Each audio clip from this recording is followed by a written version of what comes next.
plan, no con la visión. ¿Recuerdan?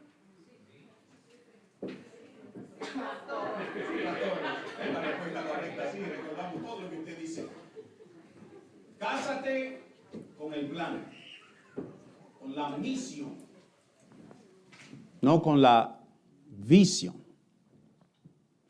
El plan de Dios para tu vida es que cumplas su misión, el mandato que le dio a toda la iglesia. ¿Y cuál es la iglesia? Nosotros. Y esta misión la encontramos en el libro de Mateo. Jesús se acercó entonces a ellos y les dijo: se me ha dado ¿cuánta autoridad? Toda autoridad en el cielo y en la tierra. Por tanto, vayan y hagan discípulos de todas las naciones, bautizándolos en el nombre del Padre y del Hijo y del Espíritu Santo, enseñándoles a obedecer todo lo que les he mandado a ustedes. Y les aseguro que estaré con ustedes siempre, hasta el fin del mundo. ¿Cuál es la misión de la iglesia? Hacer discípulos de todas las naciones, enseñándolos, bautizándolos en el nombre de ¿quién? Espíritu Santo, Dios Trino. Nosotros en esta iglesia local hemos hecho este mandato nuestro, porque es nuestra misión. Y le hemos puesto nuestras propias palabras. Ustedes se la han memorizado, me las pueden decir de memoria. ¿Cuál es nuestra misión aquí en la iglesia?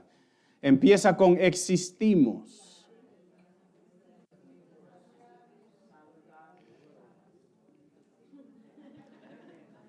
Si yo pongo todas esas palabras juntas, creo que me da, ¿verdad? Nosotros existimos para proclamar y modelar a Jesucristo en nuestra comunidad, para que personas sean transformadas ¿en qué? Discípulos saludables. Ahí está la misión que Dios le dio a toda la iglesia y nosotros hemos usado esa expresión. Nosotros queremos ¿qué? Formar discípulos ¿qué? Saludables. Para eso existimos. Y todo lo que hacemos aquí en la iglesia tiene esa misión como enfoque. Hacemos muchas cosas aquí en la iglesia, hay muchos programas aquí en la iglesia, muchas actividades. Pero todas de una manera u otra nosotros queremos que enfoquen lo que es nuestra misión, nuestra declaración de misión, que es lo que Dios nos dijo que debíamos hacer. Y es con esta declaración que como iglesia estamos casados, comprometidos, si usted quisiera usar esa frase. Repítala conmigo. Nosotros existimos para proclamar y modelar a Jesucristo en nuestra comunidad, que personas sean. Esa es la razón por la cual existimos. Ahora, el cómo nosotros hacemos eso, ese es el qué, ¿verdad? El cómo lo hacemos es particular de nuestra congregación y todas las iglesias tienen su manera de hacer las cosas específicamente, ¿verdad? El qué, esto no se negocia. Toda iglesia tiene una sola misión, hacer ¿qué? Discípulos. Y entendemos que para poder hacer discípulos tenemos que proclamar el evangelio, ¿verdad? Y yo les he dicho a ustedes que la mejor proclamación del evangelio es la que se modela, no necesariamente la que se dice. Así que el qué no se negocia porque Jesús mismo fue que dijo eso. Pero el cómo nosotros vamos a lograr eso, le toca a cada iglesia definirlo y por ende a cada persona. Porque ustedes son y yo soy ¿qué? La iglesia. La iglesia no es el edificio, la iglesia es esta congregación, el grupo de personas. Y nosotros hemos definido esta declaración como nuestra declaración de visión con V, ¿verdad? ¿Se acuerdan? Nosotros queremos ser una iglesia que fluye como un río de bendición en nuestra comunidad. Si usted se ha dado cuenta, en ambos casos, nosotros queremos ser lo que vamos a hacer y hacer lo que vamos a hacer, ¿dónde? En la comunidad. Aquí adentro celebramos a Jesús. Aquí adentro aprendemos. Aquí adentro somos edificados. Aquí adentro tenemos cierta koinonía, como una palabra que sacamos del griego, cierta comunión los unos con los otros. Pero donde vivimos nuestra misión y nuestra visión es ¿dónde? es afuera, en la comunidad. Y nosotros queremos ser un río. Imagínense eso, los ríos fluyen, ¿verdad?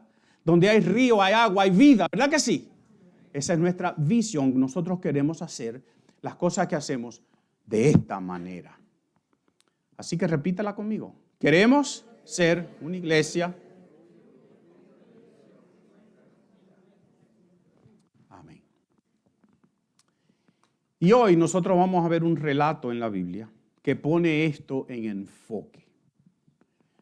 Vamos a ver que hay una marcada diferencia, escúchenme bien, en el qué hacemos, que es nuestra misión, y el cómo lo hacemos, que es nuestra visión, y especialmente cuando ese cómo está un poquito mal o no enfocado correctamente. Así que vuelvo y te digo, cásate ¿con qué? Con el plan, la misión, y no con la. Cásate con el qué y no con el cómo. Hay muchas maneras de hacer esto, pero hay una sola cosa que hace la iglesia. Miren, nosotros como iglesia cristiana, la iglesia cristiana en su totalidad está celebrando su tiempo religioso, litúrgico mayor del año, ¿verdad que sí? La Navidad no es el tiempo mayor, litúrgicamente hablando, de la iglesia. Es este tiempo. Es la Cuaresma, como nosotros le decimos, la cual culmina en un fin de semana muy especial, en 2 semanas, ¿verdad? Donde el viernes le llamamos el Viernes Santo en nuestra tradición, porque es el día que conmemoramos la muerte de Jesús en la cruz. Muerte que hace posible nuestra salvación, ¿verdad que sí? Porque Jesús paga en la cruz el precio y la culpa de mi pecado y de tu pecado. ¿Tú dices amén? ¿Le das gracias a Dios en este día por Jesús? Y también ese fin de semana lo culminamos el domingo con lo que llamamos el Domingo de la Resurrección. Y aunque quizás no acostumbramos en la iglesia evangélica dentro de los cristianos, muchas de las cosas que se celebran durante esta Cuaresma, ¿verdad? Nosotros no nos ponemos la crucecita de cenizas el miércoles ese. Nosotros definitivamente no celebramos el carnaval antes, ¿verdad que no? Porque eso es como hacer todo lo malo posible antes de ser lo mejor posible que tú puedas. Y Dios mira la intención de tu corazón. Así que nosotros no celebramos el carnaval. Y yo comí carne el viernes, así que si es eso, pues fallé, ¿verdad que sí? Porque algunas tradiciones no comemos carne roja. Se puede comer pescado, ¿verdad? En algunas, en otras no. Nosotros no celebramos esas cositas en particular, pero nosotros sí celebramos y sí conmemoramos y sí insistimos en hablar de lo que sucede en estas 2 semanas que llegan hasta ese glorioso fin de semana que nosotros llamamos el Viernes Santo y el Día de Resurrección. Entonces, por eso, en estas próximas 2 semanas nosotros vamos a hablar de ese tema y nos vamos a ubicar en la Biblia en el tiempo de Jesús, en el momento preciso que Jesús está viviendo estas 2 semanas que nos llevan hasta el Día de la Resurrección. Así que nosotros vamos a estar en ese tema y vamos a continuar con el tema que hemos estado hablando, que se llama ¿cómo? Tomando sabiamente. Y vamos a ver ahora cómo es que Jesús tomaba decisiones y cómo las tomaban las personas que estaban con él. Y la pregunta está aquí en el ambiente. ¿Y cómo las tomas tú? Hemos hablado 7 semanas ya de cómo tomar decisiones sabiamente. Yo espero que algo se le haya quedado. Pero vamos a ver hoy cómo era que Jesús tomaba sus decisiones. Cómo las tomaron las personas que estaban con él. Y la pregunta para nosotros, ¿cómo tomamos nuestras decisiones nosotros? Vamos a leer en el libro de Mateo, el capítulo 20, si usted tiene su Biblia. Vamos a estar en los versos 17 al 28. Y como hemos estado haciendo últimamente, lo vamos a leer en partes para ir siguiendo la historia. Así que si usted tiene su Biblia, Mateo capítulo 20, versículo 17. Si no, yo lo voy a proyectar en la pantalla. Y la palabra del Señor dice así. Mientras subía Jesús rumbo ¿a dónde? A Jerusalén. Recuérdense que el judío siempre dice que sube a Jerusalén porque Jerusalén está en un monte. Así que literalmente tú tienes que subir para llegar, también es una expresión de ellos, de subir al monte de Jehová. Pero mientras subía Jesús rumbo a Jerusalén, tomó aparte a los 12 discípulos y les dijo: ahora vamos rumbo a Jerusalén, y el Hijo del Hombre será entregado a los jefes de los sacerdotes y a los maestros de la ley. Ellos lo condenarán a muerte y lo entregarán a los gentiles para que se burlen de él, lo azoten y lo crucifiquen, pero al tercer día, ¿qué? Resucitará. Esta es la palabra de Dios. Mire, Jesús, en sus 2 años antes de esto, y las personas que le seguían y andaban con él, habían ido a Jerusalén en las fiestas grandes que se celebraban en Jerusalén, especialmente esta, que es la fiesta de la Pascua, que tiene 3 fiestas en esa semana, ¿verdad? 3 cosas que ellos conmemoran. Así que si lo había hecho por 2 años consecutivos, pues se suponía que este tercer año de su vida también lo haría, ¿verdad? Él iba a hacer lo mismo, pero hay algo muy diferente esta vez. Porque Jesús ha sido amenazado de muerte. Sus discípulos saben, han escuchado, han visto esa amenaza y la conocen. Y cuando van a Jerusalén esta vez, quizás hay un aire de preocupación. ¿Usted no tendría un aire de preocupación? Si usted sabe que viene algo difícil en el camino, quizás algunos de ustedes están bien preocupados en el día de hoy porque esta semana van a enfrentar algo que va a ser difícil en tu vida. Quizás estás preocupado, quizás hasta miedo tienes, temor tienes. Y los discípulos, y especialmente Pedro, habían tratado de hacer que Jesús desistiera de ir a Jerusalén. ¿Por cuál razón? Por la amenaza de muerte. Y noten lo que sucede justo cuando ellos se preparan para salir. Porque Jesús comenzó a advertir a sus discípulos que tenía que ir a Jerusalén y sufrir muchas cosas a manos de los ancianos, de los jefes, de los sacerdotes y de los maestros de la ley, y que era necesario que lo mataran y al tercer día resucitara. Así que Jesús ya venía anunciando este viaje. Ya los estaba preparando. Pedro, que es el atrevido en el grupo, ¿verdad? Es bueno ser atrevido. Sacó a Jesús aparte y le dijo: de ninguna manera, Señor, esto no sucederá jamás. Y Jesús se volvió, estoy seguro que le miró a los ojos y le dijo a Pedro: aléjate de mí, Satanás. ¿Quieres hacerme tropezar, Pedro? No piensas en las cosas de Dios, sino en ¿qué? En las de los hombres. Fuertes esas palabras, ¿verdad? Jesús había tomado la decisión de cumplir su plan. El plan que Dios había diseñado desde antes de la fundación del mundo, de que Jesús iba a servir como el Cordero perfecto, el sacrificio perfecto para la culpa y la pena del pecado de la humanidad. ¿Ustedes entienden esa idea? ¿Ustedes entienden lo que quiere decir? Que Dios es justo, perfectamente justo, que en nuestro estado de pecaminoso y de nuestro estado de pecadores, porque todos somos pecadores. Diga todos. Algunos somos pecadores redimidos. En otras palabras, alguien nos compró por precio de sangre, Jesús. Pero todos somos pecadores y ninguno de nosotros merece esa gracia de parte de Dios. Lo que merecemos es castigo eterno. Y Jesús es ese perfecto sacrificio. Y Él ha tomado la decisión desde tiempo atrás que no importa lo que sucediera, Él iba a cumplir su misión. Él tenía que ir a Jerusalén. Él sabía perfectamente bien lo que esto significaba. Y Pedro también sabía lo que significaba, ¿verdad que sí? Pero la perspectiva de Pedro era humana y no divina. Y Jesús dijo a Pedro: no piensas en las cosas de Dios, sino en las de los hombres. ¿En qué pensamos? Cuando estamos tratando de cumplir el plan de Dios, ¿en qué pensamos? ¿En las cosas nuestras? ¿Lo que me conviene, lo que necesito, lo que me es fácil? ¿O pensamos en las cosas divinas?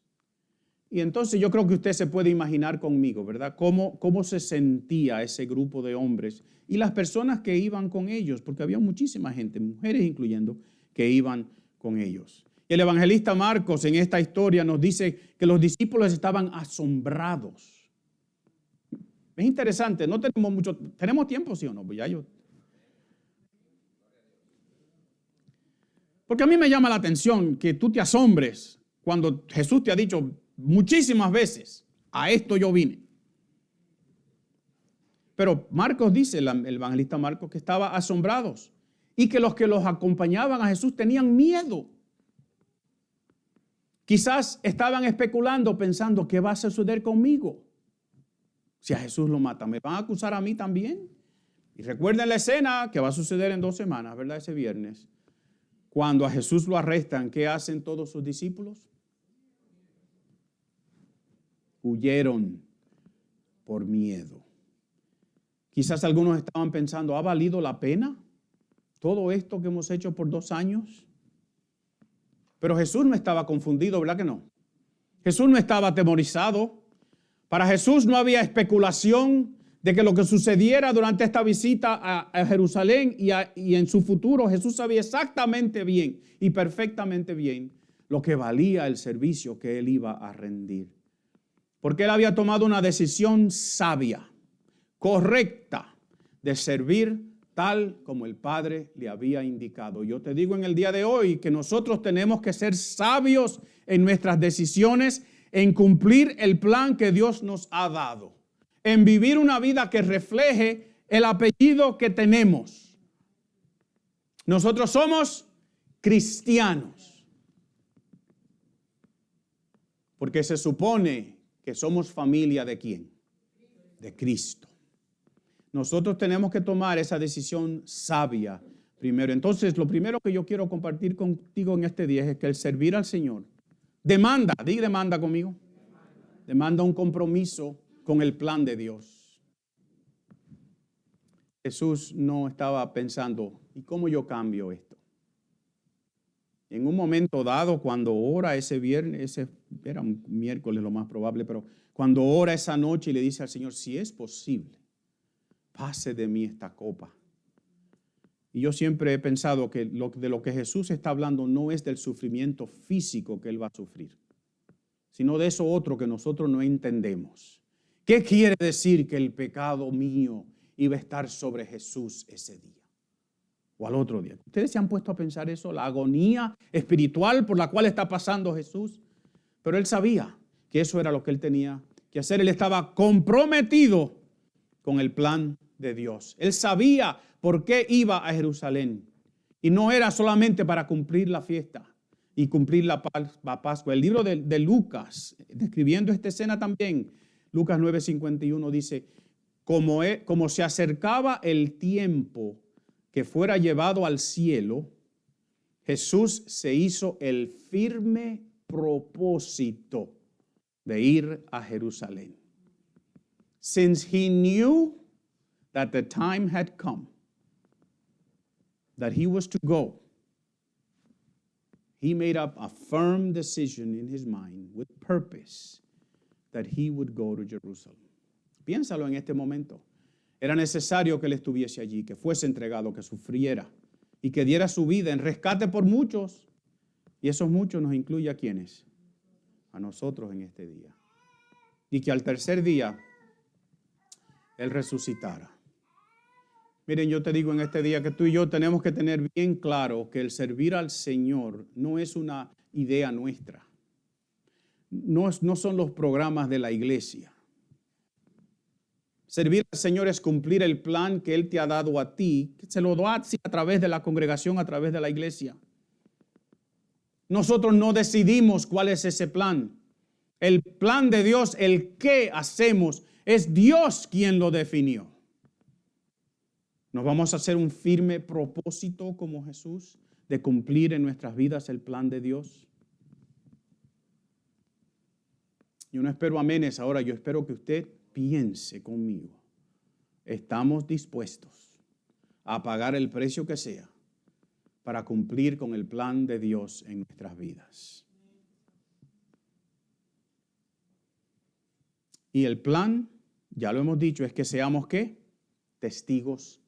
Que hagamos ¿qué? Discípulos. Que prediquemos y modelemos ¿qué? Este evangelio en nuestra comunidad donde Dios nos ponga. Pero estos discípulos que lo acompañaban ese día tenían un problema. Y quizás es el mismo problema que tenemos nosotros. Y miren cómo lo describe el evangelista Lucas. Los discípulos, ¿qué? No entendieron nada de esto. Ahora el que se asombra soy yo. Porque les era ¿qué? Incomprensible. Pues no aceptaban el sentido, no captaban el sentido de ¿qué?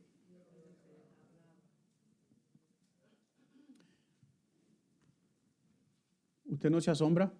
Yo me asombro, pero yo me asombro de mí. Porque a veces yo no capto el sentido de lo que Dios quiere en mi vida. Y cuando veo que los planes que hago, las cosas que trato de hacer no dan fruto, no funcionan, no prosperan, ¿qué yo digo? Esto no es, yo no sé lo que hacer, estoy confundido. Van a haber detalles, van a haber circunstancias, van a haber eventos en nuestra vida que no cuadran con nuestra lógica. ¿Ustedes me entienden? Van a haber cosas en cuando queremos cumplir con el plan de Dios que no van a ser lógicas, no me van a hacer sentido. Que cuando nosotros digamos en esta iglesia, escúchame, que yo necesito que 40 de ustedes se vayan a otra congregación que vamos a plantar cerca de aquí. Usted me diga, sí, pastor, yo voy. ¿Cuántos dicen amén? Todos los que dijeron amén, se van. ¿Es lógico? No. ¿Por qué no voy a ver? No voy a ver a mi gente los domingos. Me van a hacer falta. Hay cosas que no nos van a cuadrar. Pero estar amontonados uno encima de otros aquí en la iglesia como estamos, no es el plan de Dios para esta iglesia. El plan de Dios para esta iglesia es que abramos otra iglesia, que tengamos otro servicio, en otro sitio. Digan amén a todas esas cosas. Tenemos que hacerlo, porque tenemos que proclamar y modelar este evangelio a donde quiera que estemos, ¿verdad que sí? Y nosotros tenemos personas que vienen desde Norton al norte y desde el sur de, yo no sé dónde vive Mari, lejísimo, por allá en West Warwick, no sé de dónde ella vive, lejísimo, desde allá hasta allá. Dios nos ha puesto en esta área para cumplir con el plan que Dios nos da. Pero a veces, diga a veces conmigo, a veces no va a tener lógica. Parece a veces no tener ningún sentido que yo comparta este mensaje con una persona una y otra vez. Quizá usted tiene un compañero de trabajo y usted tiene años que está tratando de compartir con esa persona el evangelio, y esa persona cada vez se pone más dura, más fuerte, más rechaza con más ánimo. No quiere. Pero aunque no entendamos los detalles del plan de Dios, aunque hayan dificultades, aunque hayan problemas, aunque haya cosas que no son lógicas, aunque hayan cosas que nosotros no entendamos, el plan de Dios, su misión que se expresa en ese mandato que nos dio, claro como la luz del día, ¿verdad que sí? Por tanto, vayan y hagan discípulos de todas las naciones, bautizándolos en el nombre del Padre y del Hijo y del Espíritu Santo, enseñándoles todas las cosas que yo les he mandado. Y he aquí, les aseguro que yo voy a estar con ustedes, dijo Jesús. ¿Usted le da gracias a Jesús? Porque no vamos solos, vamos con nuestro capitán, con el Rey de Reyes y con el Señor de señores. Así que a veces quienes estamos confundidos somos nosotros, no el plan de Dios. Pero mi querido, si nuestro compromiso es con la misión, con el plan de Dios y no con las circunstancias, ¿me escucharon? Si nuestro compromiso es con el plan de Dios y no con nuestras circunstancias, entonces no importa lo que esté sucediendo a nuestro alrededor, nosotros seguimos como siguió Jesús, con el propósito firme de ir a Jerusalén a cumplir con el plan de Dios. Así que el Señor nos demanda, si le queremos servir, ¿qué? Que nos comprometamos con su plan. En los próximos versos que hemos de leer, vamos a ver un detalle que quizás hace relucir una de las razones, el del por qué ellos estaban un poquito confundidos con esto que va a suceder. Vamos a seguir leyendo Mateo capítulo 20, versículos 20 hasta el 23. Entonces la madre de Jacobo y de Juan, que son dos de los discípulos, junto con ellos, así que los tres, se acercó a Jesús y arrodillándose le pidió un favor. ¿Qué hace usted cuando le piden un favor? Dice, bueno, depende. Y Jesús dijo, ¿qué quieres?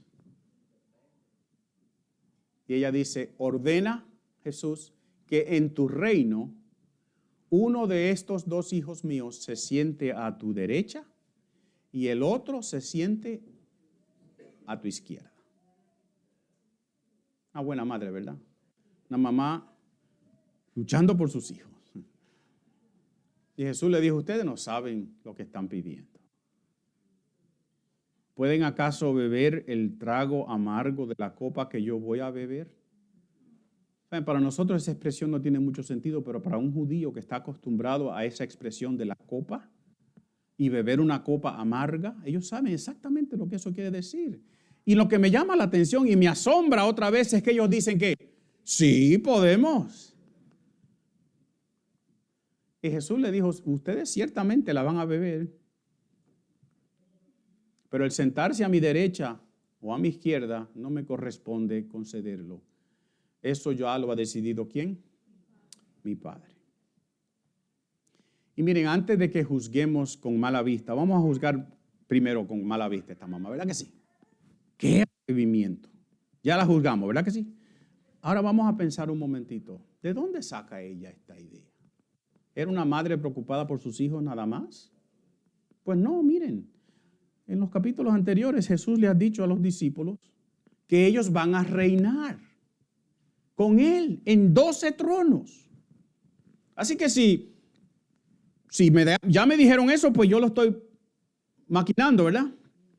Y si Jesús dice, vamos a Jerusalén y me van a matar, pues ¿qué yo quiero que Él haga antes de que muera? Que dé órdenes de dónde voy a estar yo y dónde va a estar el otro, ¿verdad que sí? Hasta ahora entendíamos eso. Y resulta que Jesús tiene una conversación con sus discípulos porque llega un joven rico y le dice, Señor, maestro, ¿qué es lo bueno que tengo que hacer para obtener la vida eterna? Y Jesús le dice, ¿por qué tú me preguntas qué es lo que es bueno? ¿Saben que esa era una técnica de Jesús? Responder a una pregunta con una pregunta, pero no la use usted esa técnica. Porque eso... Y Jesús le dice, solamente hay uno bueno. Pero si quieres entrar en la vida eterna, obedece los mandamientos. Y este joven, que es bien inteligente, ¿qué dice? Pues, ¿cuáles? Y Jesús le cita 6 de los 10 mandamientos. Los 6 que tienen que ver con el trato entre él como persona y otra persona. No hurtes, no mates, no des falso testimonio.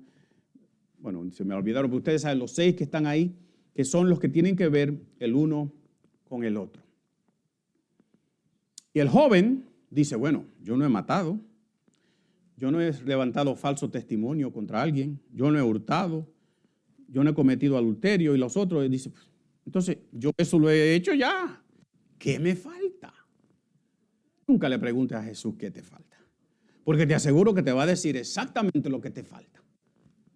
Y Jesús le dijo, si quieres ser bueno, perfecto, maduro, anda, vende todo lo que tienes y dáselo a los pobres y tendrás tesoro en el cielo. Luego ven y sígueme. Y sabemos lo que sucedió, ¿verdad? Los que conocen esta historia, el joven bajó la cabeza. se dio la vuelta y se fue. ¿Porque era qué? Rico, muy rico, dice el pasaje. Y entonces Jesús dijo, les aseguro que es difícil para un rico entrar en el reino de los cielos. Si alguien aquí es rico. Y Jesús entonces usa una metáfora, una hipérbole bien interesante. Más fácil es para un camello pasar por el ojo de una aguja que un rico entrar en los cielos. No tenemos tiempo para explicar eso, pero usted puede empezar a imaginárselo, ¿verdad? Y los discípulos, escúchame bien, los discípulos, quienes tienen con su tradición judía la idea de que la bendición y la prosperidad es la aprobación de Dios. Entonces, si los ricos que tienen esa bendición no van a entrar en los cielos, entonces los discípulos dicen, entonces, ¿quién puede salvarse? Jesús. Y Jesús le dijo, para Dios no hay nada imposible. Y yo te digo a ti en el día de hoy que para Dios no hay nada imposible si tú quieres ser salvo en el día de hoy. Tu riqueza no es un obstáculo para el Señor. Tu pobreza no es un obstáculo para el Señor. Tu salud o tu falta de salud no es un obstáculo para el Señor. Tus planes no son obstáculos para que el Señor hoy día cambie, transforme tu vida. Si tú nunca has decidido que Él debe ser el Señor y el Salvador de tu vida. Y Pedro, ¿recuerdan a Pedro? Dice, pero nosotros lo hemos dejado todo por ti. ¿Y a nosotros qué nos toca? ¿Qué ganaremos? Y Jesús le dijo, les aseguro que en la renovación de todas las cosas, ese día que esperamos, cuando el Hijo del Hombre se siente en su trono glorioso, ustedes que me han seguido se sentarán también en 12 tronos para gobernar a las 12 tribus de Israel.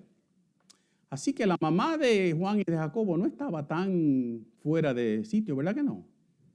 Ella había escuchado a Jesús decir eso. Ella lo que está haciendo es picando adelante. Déjame asegurar mi posición. Los discípulos habían dejado todo por servir al Señor, literalmente. Ellos sabían en este contexto que la petición de la mamá de estos dos hombres no era tan fuera de orden, tan fuera de sitio, pero ella está equivocada. Porque ella está viendo las cosas con una perspectiva humana, no con una perspectiva divina.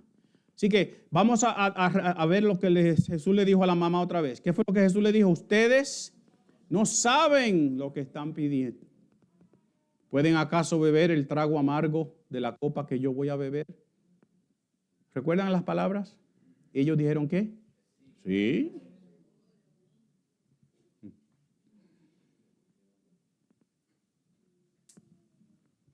Y Jesús le dijo, ustedes van a beber esta copa amarga. Ustedes van a sufrir. Pero que se sienten uno aquí y el otro acá, eso no me toca a mí.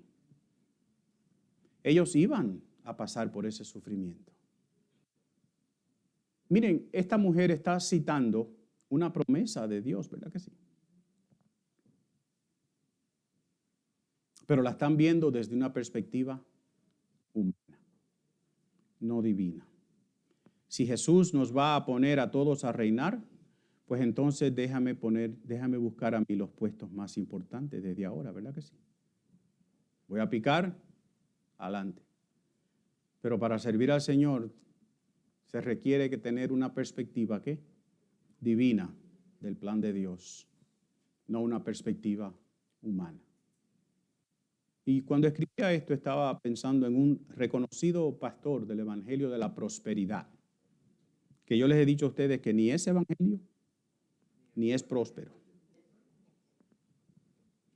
Este señor le pidió a su iglesia que le compraran otro jet privado, porque el que tenía ya estaba un poquito viejito y no reflejaba la bendición de Dios ya.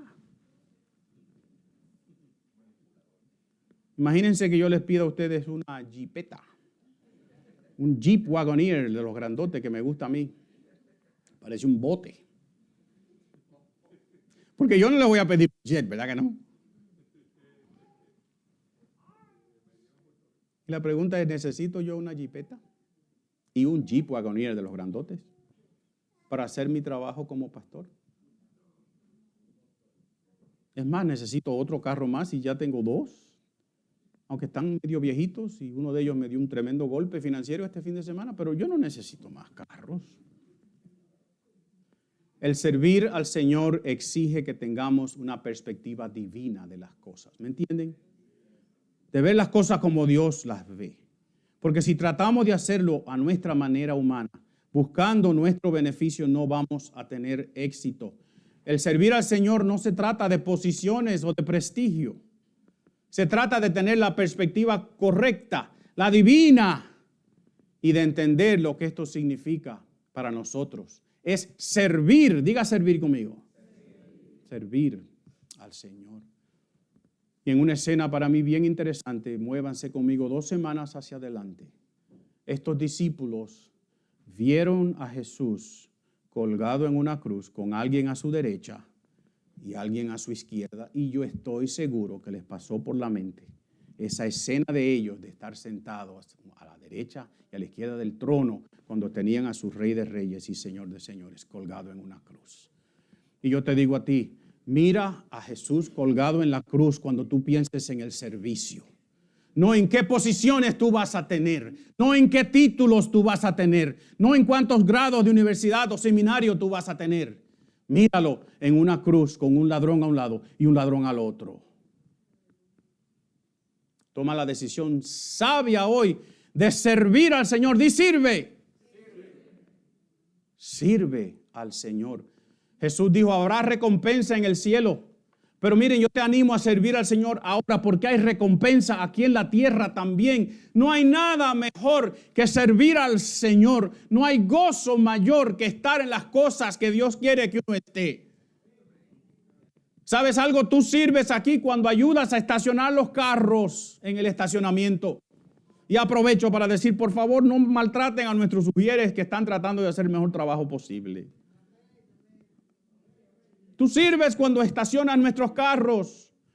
Tú sirves cuando enseñas en el programa de inglés como segundo idioma. O cuidas a los niños que esos padres traen para que ellos puedan aprender. Tú sirves cuando estás arriba ahora como están nuestros maestros y asistentes enseñando a nuestros niños. Tú sirves cuando limpias, cuando haces el té el jueves, cuando traes meriendas para nuestros estudiantes, cuando sacas la basura, cuando arreglas las sillas, las mesas, cuando cantas, cuando tocas tus instrumentos, cuando visitas, cuando ofrendas, cuando saludas a alguien con cariño, tú estás sirviendo al Señor.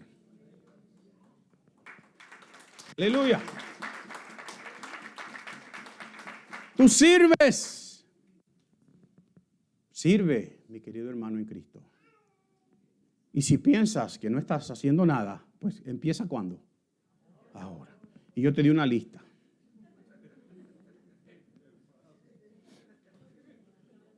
Y ninguno de ellos tiene título sino siervo. Amén.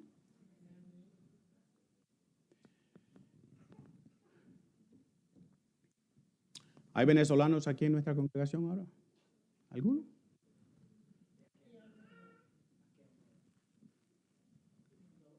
Porque los venezolanos ganaron. Denle un aplauso.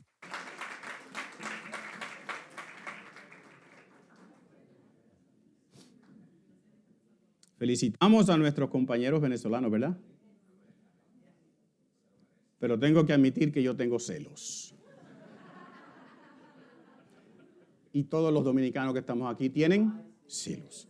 Y si usted iba por el equipo americano, usted tiene celos. Y aunque yo iba a Venezuela en la final, ¿verdad? Porque el latino en mí es más fuerte que mi pasaporte. Yo iba por Venezuela, pero cuando ganaron yo tenía ¿qué? Celos. Porque la bandera que yo hubiese querido que se viera ondeando por ahí era la otra. Pero otro equipo levantó el trofeo y lo felicitamos, ¿verdad? Y otro equipo se llevaron las medallas de oro, los felicitamos, pero tengo celos. Esperamos hasta el próximo 4 años, ¿verdad? Y algo sucede en el resto de esta historia que es parecido a esto. No un juego de pelota, sino otro asunto. porque los últimos versículos que queremos leer aquí son los 24 al 28. Cuando oyeron los otros 10 lo que los 2 habían pedido, ¿qué hicieron? Se indignaron. Se pusieron bravos, como decimos los dominicanos, ¿verdad? Y Jesús los llamó y les dijo: como ustedes saben, los gobernantes de las naciones oprimen a los súbditos y los altos oficiales abusan de su autoridad. Pero entre ustedes, ¿qué? No debe ser así. Al contrario, diga al contrario conmigo. El que quiera hacerse grande entre ustedes deberá ser ¿qué? Su servidor. Y el que quiera ser el primero deberá ser esclavo de los demás. Así, de la manera en que el Hijo del Hombre no vino para que le sirvan, sino para servir y para dar su vida en rescate por muchos. Yo creo que ustedes, creo que quizás estarían de acuerdo conmigo que lo que estos 10 discípulos sintieron no fue una santa indignación. Lo que ellos sintieron fue ¿qué? Celos. Estos nos picaron adelante. Y Jesús aprovechó eso para enseñarle esta gran lección que yo quiero compartir con ustedes hoy. Que nosotros tenemos que servir, pero servir con la actitud correcta. El servir al Señor exige, diga exige conmigo, tener la actitud correcta. Nosotros no servimos por celos, no es por ganancia, no es por señorío, no es por orgullo, no es porque tenemos la razón religiosamente hablando, no es por los jets privados, ni por la jipeta, no es por ser el primero y tener posiciones, no es para ser servido, es para servir. Estamos llamados a servir y yo diría que se nos demanda que sirvamos. Jesús no nos dio una sugerencia, nos dio su gran comisión en forma de mandato, un imperativo. Id, cuando vayan, hagan esto. No es si tienen tiempo, si es posible, si no tienen nada más que hacer, si les cabe en su horario. Yo pudiera seguir por ahí, pero no lo voy a hacer. Porque nosotros tenemos a veces a nuestro mandato como iglesia en segundo, tercer, cuarto, quinto lugar. Y todo lo que nos sucede en nuestra vida viene primero. Y si tengo tiempo.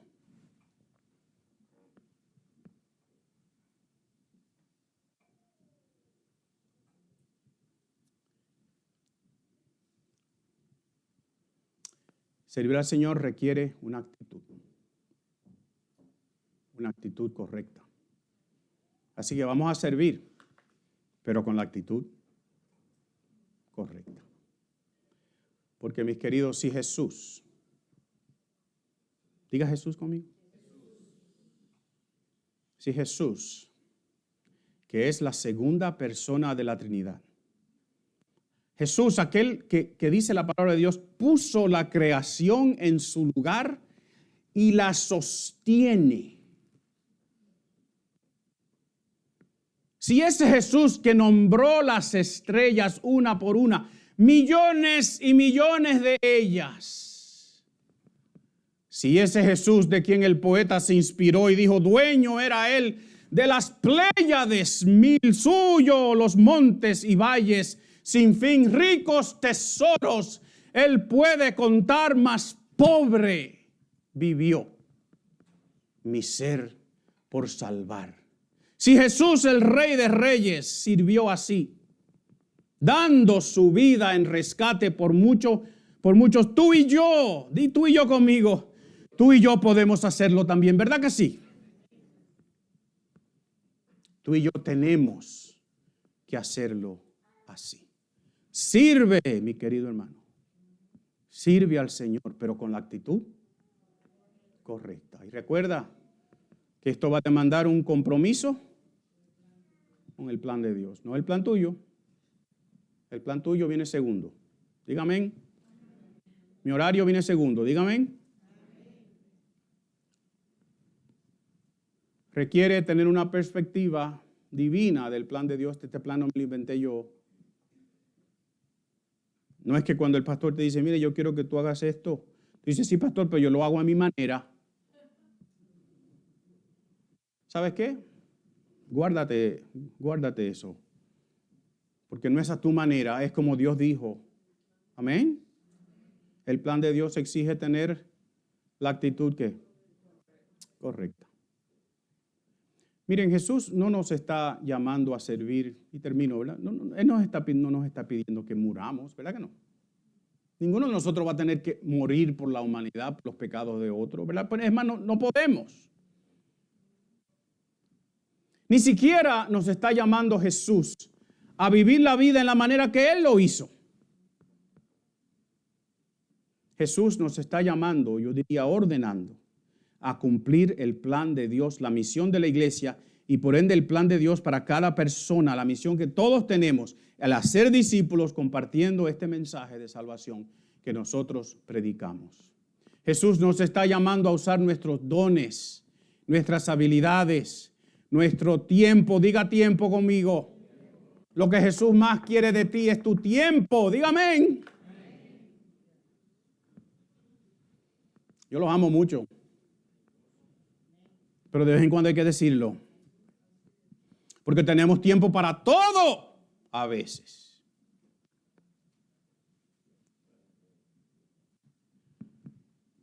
Y a Jesús lo estamos metiendo en la esquinita que nos queda. Y si Él era dueño de las Pléyades y vivió pobre para ti y para mí, nosotros podemos hacerlo también, ¿verdad que sí? Sirve, mi querido amigo, querido hermano, sirve. Y para terminar, y gracias por escucharme por tanto tiempo, porque quizás aquí hay alguna persona que nunca ha confesado a Cristo como su Señor primero, su Salvador segundo. Quiero que recuerdes esas palabras. Él vino para dar su vida en rescate por muchos. Él vino para rescatarte de la condena que hay en contra tuya a razón de tu pecado y a salvarme a mí de la condena que hay en contra mía a razón de mi pecado. Así que si tú nunca has reconocido que Jesús es tu Señor y tu Salvador, pues hoy, di hoy conmigo, hoy es el día que tú tienes que decir, hoy yo confieso que Jesús es mi Señor y mi Salvador. Hoy yo quiero aceptar esa oferta que Él me hace, que tanto le costó, que hizo por mí. Yo quiero recibir ese perdón que Dios me ofrece a través de la obra de Jesús en la cruz. Y Dios me promete que si yo acepto esa oferta de salvación, Dios me perdona. Dios me perdona. Yo quiero que tú dobles tu cabeza conmigo. Si hay alguien aquí que nunca ha tomado esa decisión, yo te digo, hoy es el día. Hoy es el día. Tú puedes levantar tu mano, tú puedes ponerte de pie. Yo quiero hacer una oración contigo. Tú puedes decir, yo quiero hoy reconocer que Jesús es mi Señor y mi Salvador. Y si no recuerda las palabras que hemos dicho, Billy tomó esa decisión el viernes. Estamos agradecidos de Dios, ¿verdad que sí? La decisión, the most important decision you could ever make, Billy, you've made for Jesus. Y lo lindo es que no fue Billy que se acercó a Dios, fue Dios que se acercó a Billy.